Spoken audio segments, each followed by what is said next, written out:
Hello everyone, RFG here with a review for Clair Obscur Expedition 33, developed by Sandfall Interactive and published by Kepler Interactive, available on PC, PS5, and Xbox Series consoles. This turn-based RPG with real-time elements takes inspiration from many classics in the genre and expands and modernizes many of their gameplay aspects, both in and out of battle. And while battles are one of the main draws, the exploration, which makes use of traversal abilities and general platforming mechanics, does get plenty of focus.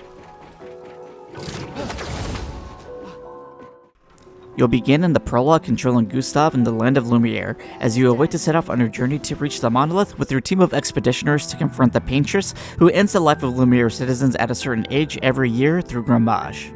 While the prologue does do a fine job of introducing you to some of Clair Obscur's basic exploration and combat mechanics, it really takes until the main act begins where its core gameplay systems start to form more cohesively. The gameplay is mostly split between local exploration, overworld exploration, and combat, but there is also more to the game such as how character growth and equipment function, but I'll get into these later. Local areas are where you'll initiate most battles, where your party's main traversal abilities are used, and where your party will interact most frequently and directly with the environment. At the start, your party will only contain Gustav, though you do gain other party members at other points in the game. You can only have a maximum of 3 active party members at a time, and to view the general status of the entire party, you can press the Expedition Status button. The Expedition Status screen displays your current objective and location on the top left of the screen, your character's current health on the right, and your party's available in total chroma elixirs below. If any of your party members aren't at full health, you can heal them all at once while exploring by using the chroma elixir if one is available while the Expedition Status screen is open. You can gain more elixirs by exploring the environment and are able to restore their uses by resting at an expedition flag. Expedition flags serve as save points and can also be used to heal your party by resting at them. If a local area has more than one expedition flag, you can fast travel between them after interacting with other flags you find in the area. There is more to expedition flags, like how resting at one resets enemy placement, and it's where most of the character growth is handled, but I'll get into that later. Environmental interactions can consist of looking for prompts in the area that allows you to pick up items, speak to characters, or activate a traversal ability with the interact button. Most parts of a local area can be explored on foot, but sometimes your access to another portion of the area can be blocked by obstacles. In cases like these, you can generally find a prompt that allows you the ability to travel by grappling, interacting with ropes, or climbing points. In some cases, a prompt may not be visible, but traversal is possible, like with narrow spaces that allow you to crouch and move past them, certain ledges that are climbable, and how some areas can be reached by jumping. Local areas can vary in size, with many being main dungeons that you need to progress past to proceed further into the game. Dungeon areas can be a bit more difficult to navigate than other areas due to their size and amount of items that can be scattered around in them, but they still follow the logic of finding the correct path through traversal and interactive prompts. They do often have at least one Gestral merchant character within them that allows you to purchase various items and equipment using chroma, Clair Obscur's in-world currency. You can earn chroma in various ways, including exploration. Dungeon areas can also feature paint cages. These contain items that can be unlocked by destroying 3 paint locks located near them. Most paint locks are in hard to reach locations, but you can aim for them while holding the free aim button, then destroy them with the shoot button. Other environmental objects can be destroyed with the free aim shot, and the same can be done with the ground strike attack. While your aim shot can also be used to stun enemies on the field, with their strike attack being able to initiate some battles with a turn advantage. Enemies in an area are fixed in number and in location. Some enemies have a certain pattern of roaming around, while others may remain in place, but most can become aggravated if you come into a certain proximity of them. Most enemies also work similarly in the overworld as they do in local areas, along with most aspects of exploration like discovering items or interacting with characters. But the overworld also serves more as a link between local areas on the continent, so traversal abilities like grappling and jumping aren't necessary. That doesn't mean there aren't obstacles to overcome, as many areas will be blocked due to the environment, and will need key progression items related to the character Esquie in order to provide you the means to traverse parts of the overworld itself. These key items will eventually allow Esquie to help you travel to new areas normally blocked by bodies of water or accessible only by flying. But even before you acquire certain key items for Esquie, there is a lot of room for freer exploration on the overworld than within local areas. But you'll still be able to view your main objective by bringing up the Expedition Status screen. The overworld also allows you to access a map of the continent that shows your current location, and marks down the names and locations of areas you've visited. Another difference in overworld versus local area exploration is that you won't find expedition flags in the overworld. Instead, you can set up camp while on the world map to access an expedition flag to use there. Early on, the camp doesn't offer much except a chance to interact with your party members through Gustav, write in his journal about his experience on the continent, get a reminder of objectives, and to use the expedition flag before resting at the fire to get back to the overworld. But eventually you'll be able to use the camp for certain upgrades to assist with your party that I'll get into later, along with some other optional benefits you can gain by frequenting the camp to help aid you in your battle against the Paintress and Neverons, the main enemies of Clair Obscur. One other difference on overworld exploration is that you don't have the option to free aim, but you can still strike an enemy on the field, and depending on how you engage with most enemies, you can determine who has the advantage at the start of battle. Battles in Clair Obscur essentially break down to actions you can take while you are on offense or defense. Due to the game's turn-based combat nature, each party member and enemy will usually have a chance to perform their actions via turns in battle. The order on who gets to perform their actions in battle are shown on the timeline on the left side of the screen. On offense, your actions can be highly determined around the balance of AP, which you can see underneath each of a party member's portraits along with their HP or health and any buffs or debuffs affecting them. In each turn, whenever a party member reaches their turn to action, they'll gain 1 AP and the chance to perform the following actions: base attack, skills, items, and free aim. Base attacks have 2 default functions: dealing damage in 1 single hit, which will normally end a party member's turn, and to gain 1 AP in return. AP is mainly used for skills specific to each party member. Most skills are used for attacking enemies, but many usually have additional effects or an alternate function. This can range from adding a negative effect to an enemy to dealing multiple hits on a target. Most skills have a real-time mechanic tied to them that can have different outcomes depending on if the timing is hit or missed. Different skills consume a different amount of AP, and using a skill generally ends that turn for a party member. You can have up to 6 skills allotted to each character for battles. Besides the skills that are specific to each party member, each character that joins the party has their own unique play mechanics that can have different traits in how and when skills are used, with many providing some type of bonus to the character and their skills when certain battle conditions are met. Using a battle item doesn't consume AP, but are generally used to assist a party member in battle. There are 3 types of items: a certain percent of heal for a party member, a large boost to one member's AP, and a revive for a party member whose HP has fallen to 0. Using an item will end the user's turn. Similar to the elixirs you can use in the expedition status screen while exploring, your inventory of battle items are limited in number, but their usage can be restored by resting at an expedition flag, and their total quantity can be increased by finding them through exploration. Free aim is one of the few actions that doesn't end a party member's turn. Like its name implies, it allows you to aim freely and attack an enemy, but unlike what its name may imply, each shot from free aim costs 1 AP. Free aim's early use may seem limited to attacking an enemy's weak point that you can't target through base attacks and skills, flying enemies that are hard to hit without free aim, or to deal a little bit of extra damage to an enemy before ending a party member's turn with something more practical, but many abilities can have more practical use after some progression. On defense, your party members have 3 main defensive actions: parry, dodge, or jump. Each of these defensive actions are performed in real time and must be timed correctly in order to be successful. Missing the right timing for any of these actions usually means the character will take damage. Successful parries nullify potential damage, gains 1 AP per parry, and can initiate a counter-attack. It's important to know that many enemy attacks can have multiple hits, and parrying all hits in an enemy attack string is usually needed for a counter-attack. Some enemy attacks can target all or each of your party members, and parrying all of these attacks can initiate a group counterattack where each of your party members deal damage at once. Dodging is similar to parrying, as you can also dodge multiple times during an enemy's actions. Dodging avoids an enemy's attacks and has a wider window to avoid damage than parries, but doesn't allow for any counterattack and doesn't normally gain AP. You can switch between parrying and dodging during enemy attacks. Just be aware that even if you negate or avoid all damage during an enemy action by switching between the two, you won't normally initiate a counterattack. Jumping is more specific, as only certain attacks can be avoided while jumping. These attacks can't be negated by parrying or avoided by dodging, but unlike other enemy attacks, these have a universal visual cue and can be counterattacked immediately after jumping. A later combat ability you'll learn are gradient attacks. These can only be used after enough skills have seen usage in battle, which builds up the meter at the bottom of the screen. There are different levels of gradient attacks that can be used depending on how high the gradient bar is raised that can be unlocked through certain conditions. Enemies have their own gradient attacks that you can counter, but these attacks can only be countered with a gradient defensive ability.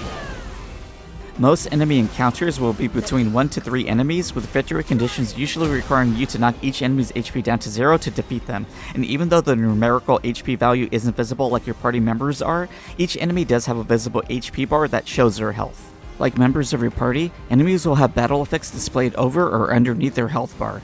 Directly underneath their health bar is their break bar. Filling up this bar and then using a skill to break the enemy can leave them stunned until their next turn to recover. Stun isn't the only status effect that enemies or your party members can be affected by, and even though normal enemy encounters may not need you to constantly inflict status effects to get to victory, this can be a valid tactic for tougher enemies or bosses. You'll mostly encounter boss enemies in main dungeon areas as they block your progress, but you can find them in other optional areas and scattered across the overworld. Unlike normal enemies, they have their health and break bars shown at the top of the screen with any battle effects displayed underneath. Due to the real-time mechanics, sometimes it may feel like Clair Obscur isn't as dependent on character stats as other turn-based RPGs, but even with the real-time aspects, character builds can be a determining factor in surviving and defeating your enemies. As I mentioned before, each party member has their own play mechanics mostly based around how and when skills are used, and when match them with fitting weapons, Pictos, and Luminas, which helps form Clair Obscur's growth, equipment, and customization systems, you can create party compositions that fit different play styles. Many of the character growth, customization items, and equipment can be earned through exploration, spot and chops, or as battle rewards. And winning a battle also earns you experience for your active party members, while your non-active party members earn less experience. Party members at 0 health at the end of battle also earn less experience, while taking no total damage in battles earns your party bonus experience. Earning enough EXP allows your party members to level up, and each level up rewards a party member with 3 points to distribute to a character's stats, 1 skill point to learn new battle skills, and 1 Lumina point that I'll explain in a bit. Each character in your party has 5 stats that can be increased. Health for more HP, might for more damage to enemies, agility to increase speed to get more turns in battle, defense to reduce damage taken, and luck to increase the percentage chance of inflicting bonus damage to enemies. If you ever do feel the need to, you can adjust a character's stat distribution at expedition flags by using recodes to reset and redistribute their attribute points. Recodes are limited, but they aren't too scarce, as you can find these the same way as most other 10 items and equipment. Recodes can also be used to reset a character's skill point distribution. Skills can be learned and set at expedition flags, but you can also set your battle skills in the expedition menu. Different skills require a different number of points to learn, and your equipment may match better with certain skills, so there are times where you may want to respec or recheck your party's skills and their equipment setup before heading into battle. Character stats and skills are important, but the type of equipment you can fit to a party member can also play a more important part to how a battle flows or how a character build works, with weapons being tailored to the respective characters. You can view and equip your weapons in the expedition menu. Weapons are type specific to each party member. All weapons have a might stat and at least 1 bonus stat that can affect how you want to spend your stat points earned from level ups. Each weapon also has an element type associated with it. Elemental damage can make a difference based on the elemental affinities of enemies. Enemies can have a neutral reaction to elements, a plus 50% damage weakness, a minus 50% damage resistance, can nullify elemental damage completely, or can absorb elemental damage for health.